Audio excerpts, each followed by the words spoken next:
Hi, I'm Tyler Dawn Rosenquist, and welcome to part 3 of the festivals and the great cosmic resets. As a reminder, a great cosmic reset is what I call a divine intervention into human affairs that is so cataclysmic that it changes the course of human history and fundamentally affects what is happening in the heavens as well. The festivals commemorate these events, but they also point to a greater fulfillment.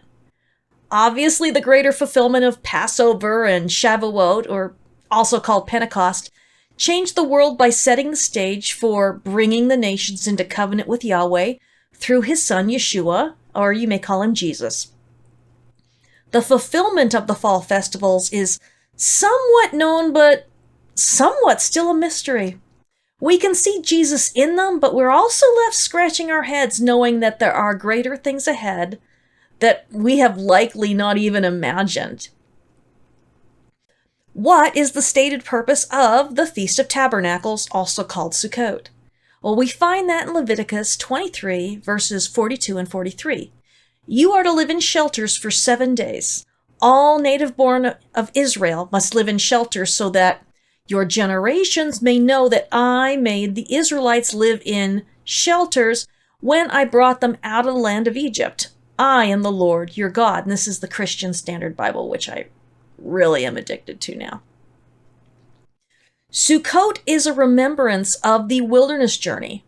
Sometimes they stayed somewhere for a long time, even a year or more. And sometimes they picked up and left the next day.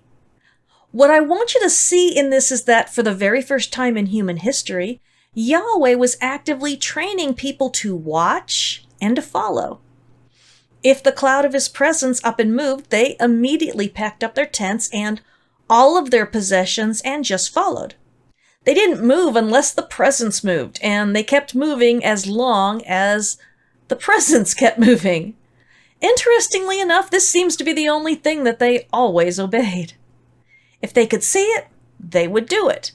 They would make that choice to follow, not knowing where they were going.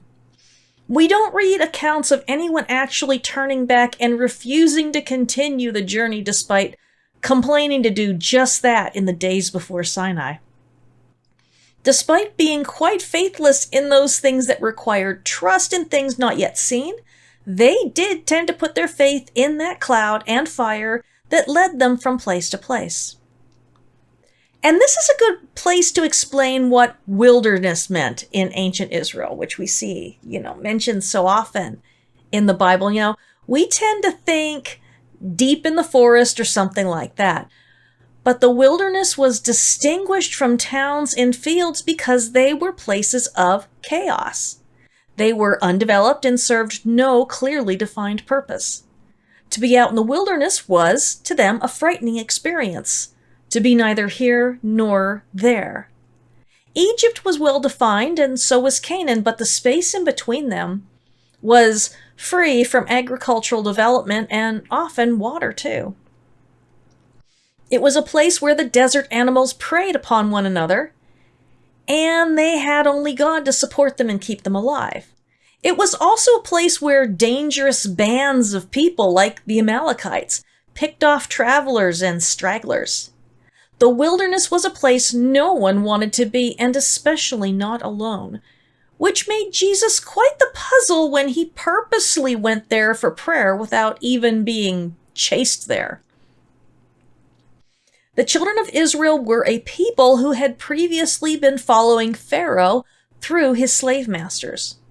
They followed because to do otherwise would mean death or worse.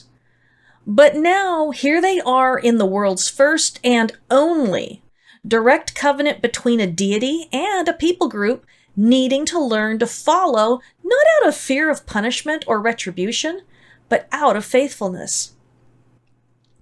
Faithfulness requires trust. But how does that even happen?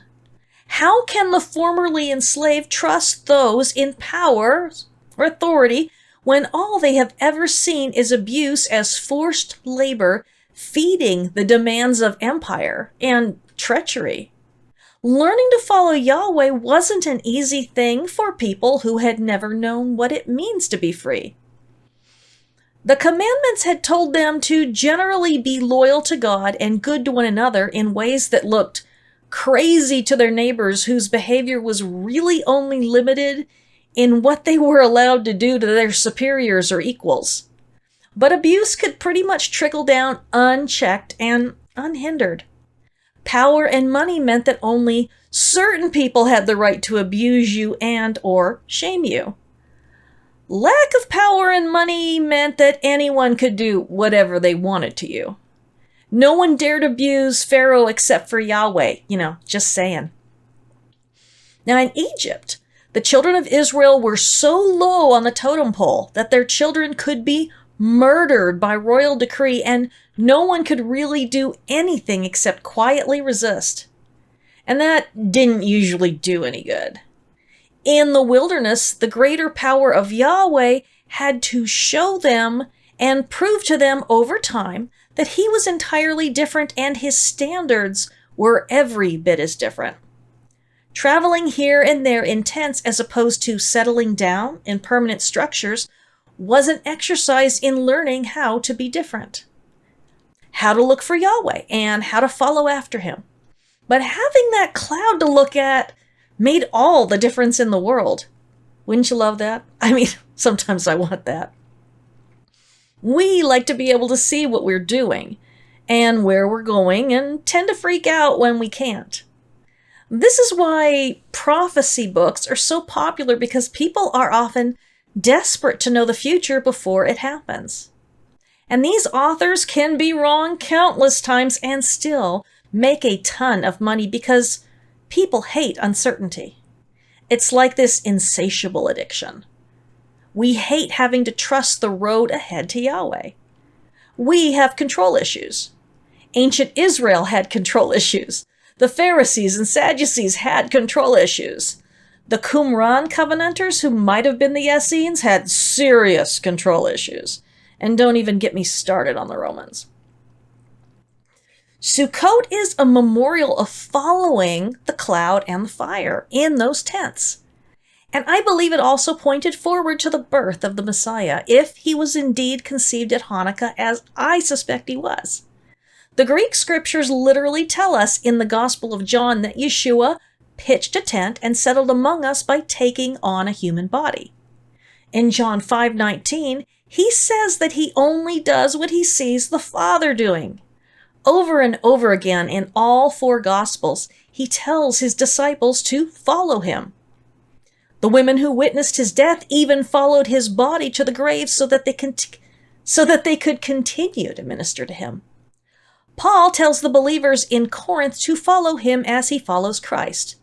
These are all Sukkot instructions, which prepared the people of Israel to look for and to follow the cloud of smoke and the pillar of fire, which in turn should have prepared the nation to look for and follow the Messiah when he came. When Yeshua was born, it was a cosmic reset without equal and would only be eclipsed by the resurrection. The birth was easy to miss, and the crucifixion easy to mock and ignore, but the resurrection forever changed reality. God took on human form and dwelt with his people in a way that we can't even entirely understand. And by the way, I don't even try to understand the Godhead, okay? My brain is way too small, and although God gives us ways of trying to partly wrap our minds around the essence and reality of his existence, I'm not going to fool myself into thinking that I am any more able to understand him than an ant is able to understand a skyscraper. It might even be worse, okay, than that. People can get into all the arguments about heresy that they want, but I know that no matter how it works. I just need it all to work. That's more than enough for me and my tiny brain. Why was this a cosmic reset?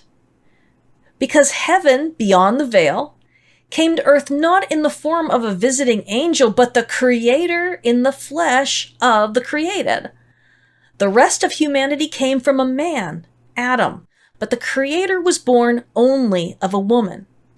In the Gospel of John, apart from brief exchanges when he was calling his disciples in chapter 1, saying, "Follow me," His first word before his first miracle in chapter 2 is woman. And his first word post-resurrection is also woman. If the birth happened on the first day of Sukkot, then his circumcision would have been on the 8th and final day of the festival, when he became a member of his own covenant with Israel.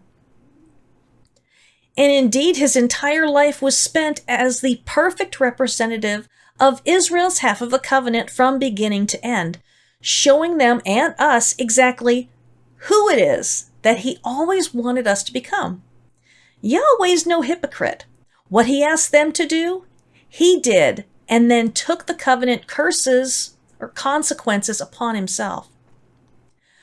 But when Yeshua appeared in incarnational form, it wasn't in Jerusalem or at the temple, but in a small town about 6 miles away, or perhaps on the outskirts in the stall section of a home of Joseph's scandalized relatives.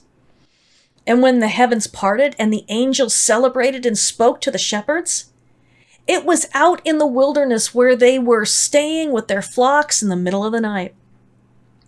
The announcement of the coming of the Messiah was made in the wilderness and not before the great and mighty, just as the announcement of the covenant was made in the wilderness on the first Shavuot, after traveling for 50 days. Yahweh's looking for people who are looking for him, not for signs and wonders and whoever's saying that the rapture is imminent this year. Yahweh favors those who are actually looking for him daily in all that they do in bearing his image. Yeshua was the ultimate image of God, still is, the fulfillment of all that we were ever called to be and more. Sukkot is the festival that celebrates the in-between time in the life of the nation of Israel. No longer slaves, but neither do they have settled homes in the land promised to Abraham, Isaac, and Jacob. They were people without a home, wandering in the wilderness after Yahweh and hoping for something better in the future. And they pulled a lot of boneheaded stunts, let me tell you. A time like this is called liminal, being neither here nor there. You are not who you were, but you are also not yet who you will become. It's like our lives. You have left one place, but have not arrived at the next. That's Israel in the wilderness, and that is us today. We are certainly not who we were, but we are still learning to follow, and we are not who we are destined to become. In fact, for the last 6 weeks, I've been in such a liminal state, okay? I wish I'd handled it better. I mean, there was no orgy at Baal Peor, but I also can't say that I've been behaving like a sold-out believer. I did snap out of it a few days ago as I'm writing and recording this at the end of August, and when I did, it came to my mind that I had a dream earlier in the year that told me the exact day I would be snapping out of it. I just didn't understand it at the time. Now, the last time this happened, it was 2010, and it lasted for a whole stinking year. We do need liminal spaces and times in our lives, times where we're somewhat out of it and needing to be reshaped before the next phase of our walks with the Lord happen. Israel needed time to become a nation. Frankly, they needed all the older people to die off. And in that, we can see a reflection of the purpose of this life, the dying off of our old, corrupt flesh as we learn to follow, obey, and worship the one true God. And you guys who follow me a lot, you know that I often say that my generation just needs to die. Everybody, me and older than me. Oh my gosh, the things we still... Anyway. Only those things that are already faithful can remain, like Joshua and Caleb, and they weren't perfect. This is the lesson of Sukkot. This was the reason for the command to live in temporary dwellings, and yet, in the land today, sukkah are constructed during the festival that cannot be easily picked up and moved. They're very much designed to keep the commandment in comfort, very much just extensions of their houses and the luxuries of settled life. I think we miss a lot when we're not actively looking for the cloud and fire. And Yeshua, like the children of Israel, was forever on the move. He claimed to be doing whatever he saw the Father doing. Yeshua was following that cloud and that pillar of fire just as the children of Israel and the mixed multitude had to, but he did so uncorrupted by the Gentiles and their own desires on his journey. Because he had desires, this human body had desires, okay? But he didn't give in to it. Yeshua showed the children of Israel that simply because they were settled in their own land didn't mean that the watching for God was at an end. But he was right there in their midst, and they were all but blinded and deaf to it. They had their eyes set on the future Messiah they wanted, a violent Messiah who would approve of their way of doing things, and we're no different now.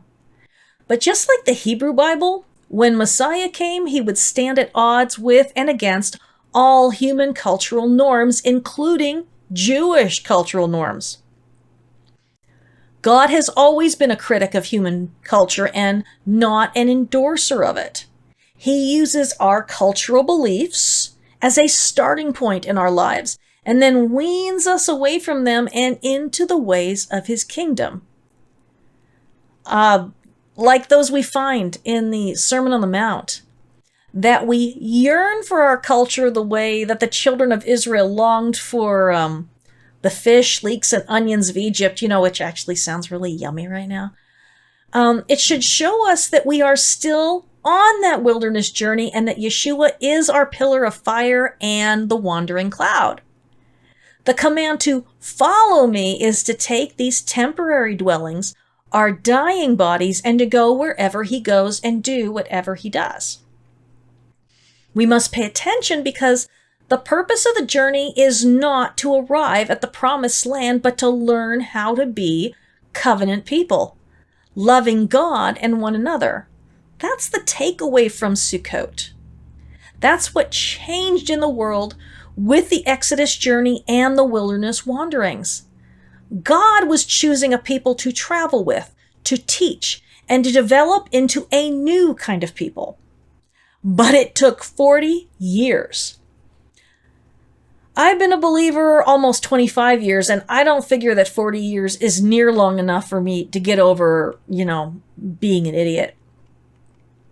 Yeah, Sukkot is also a sort of harvest festival, as that was the time of year, and 4 out of every 7, where the people were required to bring 10% of their produce, or the cash equivalent, to Jerusalem and eat it there in the presence of the Lord. And the other 2 years, they were to put it aside for the poor. So there was an agricultural element to it, but the primary purpose given to us concerning Sukkot is that they were to live in temporary dwellings to remember the time in the wilderness when they followed God and he provided their every need. Imagine heaven and earth overlapping for 40 years in the form of a visible presence in the midst of Israel's wanderings. And then imagine heaven and earth overlapping again for over 30 years in the person of Yeshua, Jesus of Nazareth, the Son of God, King of Kings and Lord of Lords, Emmanuel, Prince of Peace, and all that jazz. Have a terrific festival season.